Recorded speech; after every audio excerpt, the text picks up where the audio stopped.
परीक्षा नहीं हुई, लेकिन आज नहीं तो कल होगी। ये कोरोना महामारी आज नहीं तो कल जरूर खत्म होगी।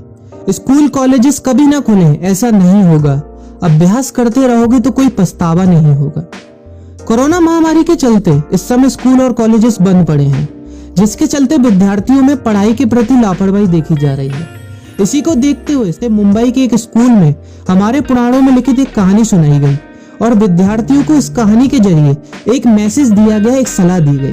कहानी ये थी कि एक बार भगवान इंद्र किसानों से नाराज हो गए और उन्होंने घोषणा कर दी कि 12 साल तक बारिश नहीं होगी, आप फसलों को नहीं उगा पाएंगे। भगवान इंद्र से किसानों ने विनम्रता पूर्वक विनती की। किसानों की विनती को देखते हुए इंद्र ने बड़ी चालाकी से बारिश न होने का सारा श्रेय भगवान शिव के ऊपर डाल दिया और कहा कि बारिश तभी संभव है जब भगवान शिव अपना डमरू बजाएंगे। लेकिन इंद्रदेव भगवान शिव के साथ पहले ही गुप्त रूप से चर्चा कर चुके थे और उनसे किसानों के साथ सहमत नहीं होने के लिए भी अनुरोध कर चुके थे। जब किसान भगवान शिव के पास बारिश के लिए विनती करने के लिए गए तो उन्होंने भी कह दिया कि बारिश तभी होगी जब मैं 12 साल बाद अपना डमरू बजाऊंगा। निराश होकर वापस लौटते किसानों ने 12 साल तक इंतजार करने का फैसला किया।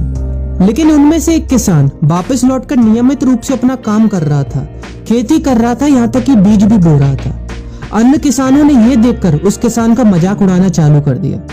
कुछ किसानों ने उससे पूछा भी कि आप अपना समय और ऊर्जा क्यों बर्बाद कर रहे हैं, जबकि आप जानते हैं कि 12 साल तक बारिश नहीं होने वाली। उस किसान ने जवाब दिया कि मुझे पता है कि बारिश के बिना मेरी फसल नहीं आएगी, लेकिन मैं ये सब केवल अभ्यास के रूप में कर रहा हूँ। 12 साल बाद मैं फसलों को उगाने और खेतों में काम करने की प्रतिक्रिया को भूल जाऊंगा। शरीर की काम करने की आदत छूट जाएगी और शरीर आलस का शिकार हो जाएगा।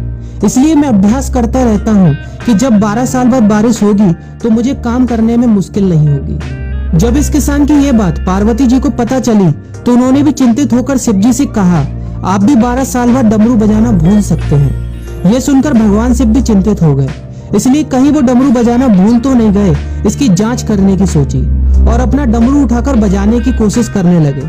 कोशिश करते हुए जैसे ही डमरू से आवाज आई वैसी बारिश होने लगी और जो किसान नियमित रूप से अपना काम कर रहा था उस किसान का खेत फसलों से हरा भरा हो गया। लेकिन बाकी सभी बारिश का इंतजार करते किसानों को पछतावा हुआ, क्योंकि उन्होंने अभ्यास करना भी छोड़ दिया था। इसी तरह 2 सप्ताह बाद, 2 महीने बाद या 2 साल बाद लॉकडाउन समाप्त हो जाएगा। कोरोना महामारी भी खत्म हो जाएगी। इसे घूरने या इस महामारी के खत्म होने तक का इंतजार करने से बेहतर है कि आप जिस कक्षा में हैं या जिस अगली कक्षा में जाने वाले हैं उसका अध्ययन करें।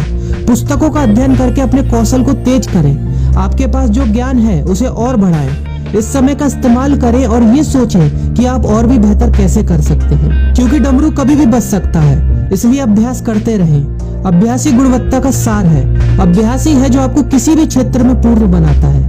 अगर आप अपनी पढ़ाई के प्रति लापरवाही छोड़कर अभ्यास करते रहेंगे तो जब काम करने का समय आएगा, जब भी परीक्षा देने का समय आएगा, तो आप हर चुनौती और अपने हर क्वेश्चन का जवाब देने के लिए तैयार रहेंगे।